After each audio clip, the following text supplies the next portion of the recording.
Hello there everyone, how you doing today? I hope you're all well. Today I'm here to talk to you about the new update that just dropped with the First Berserker Khazan. Now obviously you have beaten your first playthrough of the First Berserker Khazan to access this content. But when you do, when you go to the main menu, you see an option called Ultimate Challenge. Now there's two options over here. One's called Berserker's Bloodshed. It's kind of like a roguelike fashion thing where you get upgrades as you take out each of the bosses of the game. You get a chunk of lacrima to spend, and you can use that lacrima on either equipment or straight up level ups. Some of the equipment there gives you special skills to replace, say, the Crimson Fiend set, for example. Let's say you got like a special medallion. It could give you Gale Doom, for example, in there. But those are the higher level gear items that cost more lacrima. And honestly, in the beginning, I would say, after buying some base items, you're better off focusing on levels for the Berserker's Bloodshed. Now for the Great General's Crucible. Let me press X right here. There are several sets of enemies you have to fight.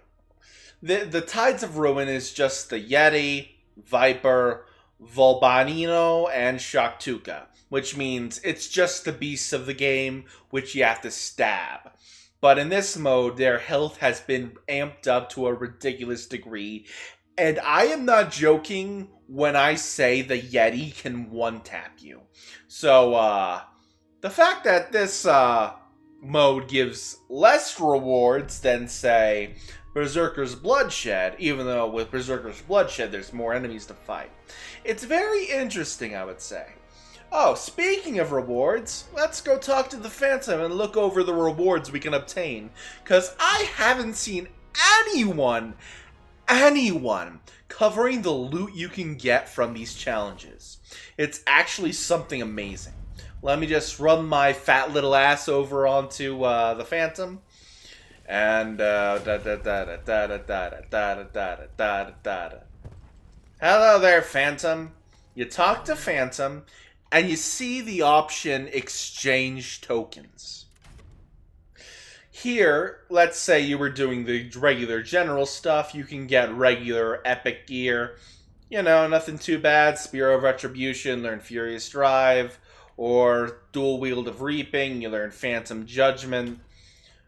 But here's what I was talking about with Berserker's Blood Brawl, or whatever it was called. That gives you better rewards. Because if you get the rewards for that, the rewards here are literally the highest grade higher that you can receive. This is like the peak of rarity. And now let's talk about the weapons you can get from there. First of all, if you look at the willpower scaling and the strength scaling, you will see that the scaling is higher than scaling usually is, which I find very interesting.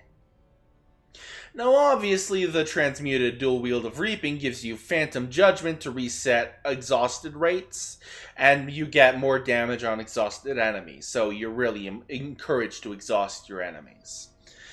The transmuted Great Sword of Execution, on the other hand, gives you Volcanic Wrath, which you originally need the entire set of Maluka, the Chaos-ridden set, to get, which I think is very interesting. And this is also good for reflection-based fighting styles, because after you reflect, you get a 20% damage increase for 15 seconds. I think that is personally a fantastic thing to have. Now, for the transmuted Spear of Retribution, as with the other one, it has higher scaling.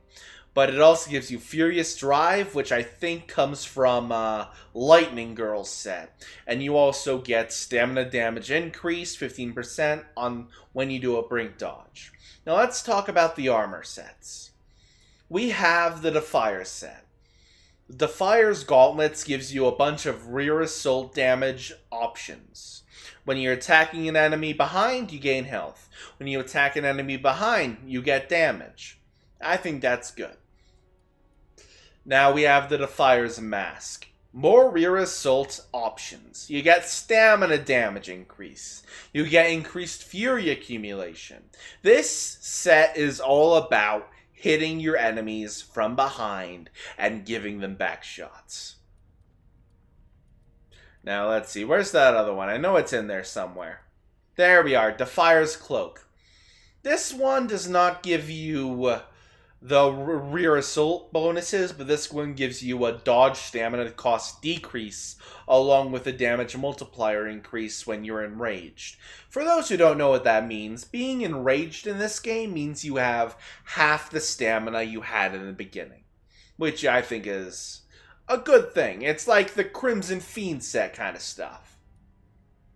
And then there's the Defier's Trousers. Same thing as the Defier's Cloak, and the Defier's Shoes gives you more damage on rear and more stamina damage on the rear assault. So it's just the rear assault set altogether.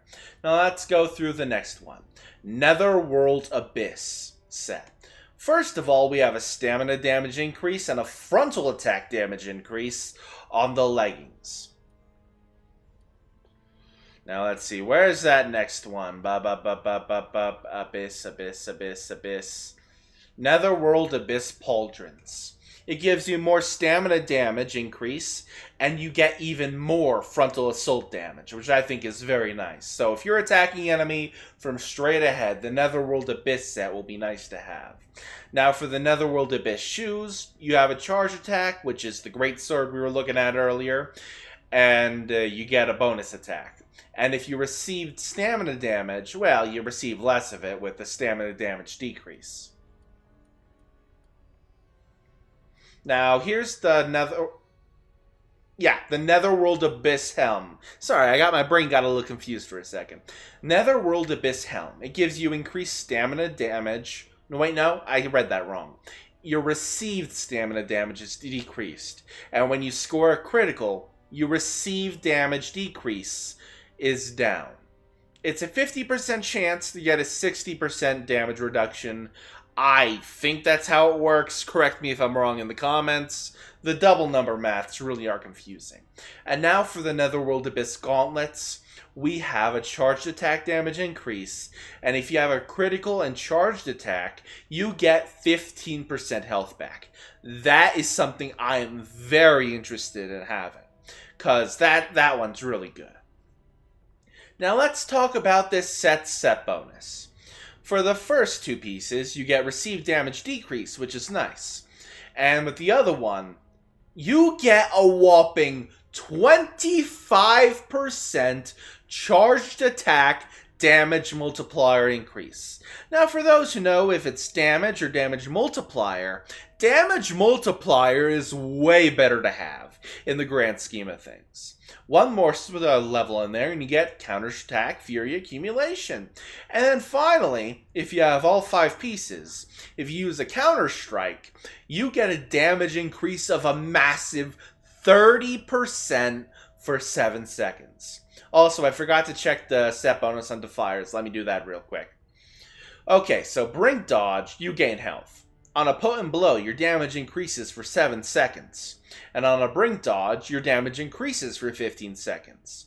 And when you have the full set, when you use Shadow Reversal, your damage increases for 7 seconds by 30%. And since Shadow Reversal is often used to get behind enemies, it goes very well into the Defier's shooting your enemy in the back kind of gameplay. It might even be better than the Golden set, though don't take my word for that. Now let's look at another set. Helm of Radiant Darkness. This is the heavyweight part of things. So it gives you max stamina, and when you Brink Dodge, you get 200 stamina back, which is pretty nice. Now if you deplete... Actually, hang on, I gotta go to the Attribute info. It doesn't tell me what depleted means. I assume that means you run out of stamina, but I'm not entirely sure. You get a damage increase for 10 seconds. When you Brink Guard, your damage increases for 10 seconds up to 5 stacks. That's 4% per stack, so multiply that by 5, let's see, 4, 8, That's 20% total right there. Not a bad situation. And for swift attack, you get a bunch of fury accumulation.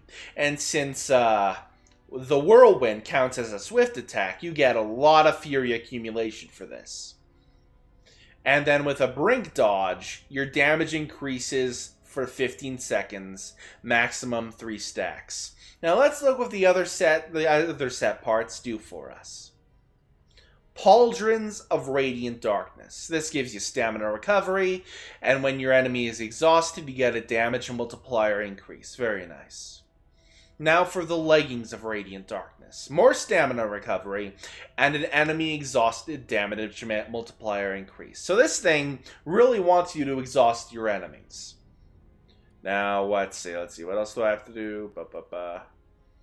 Now I'm just going to explain which weapon belongs to which set. Because technically, it doesn't belong to any set in particular, but it's pretty obvious some weapons are meant to go with some sets here. For example, the Transmuted Spear of Retribution goes to the Defier set. The Transmuted Greatsword of Execution goes to the Netherworld Abyss set. And the Transmuted Dual Wield of Reaping goes to the Radiant Darkness set. That is basically what's implied. But what really worries me is the fact that you need 5 coins for a single weapon. I know it's got extra scaling, but the fact that you might have to go through the mission, the boss rush mode 5 times in order to get a single weapon kind of concerns me. Now, if I'm wrong and you just get 5 and have to choose between a set or a weapon, when you complete that, I would be less upset about that. But I think it's safe to assume you only get 1 coin upon clearing the boss rush. And this boss rush is tough as nails. I am suffering. Genuinely so. So, that's everything I have here. If you want to watch me attempt the boss rush mode tomorrow, check me out at twitch.tv/Count Julius. And if not, remember to like, subscribe, leave a comment down for more content. I will see you all next time. Bye-bye.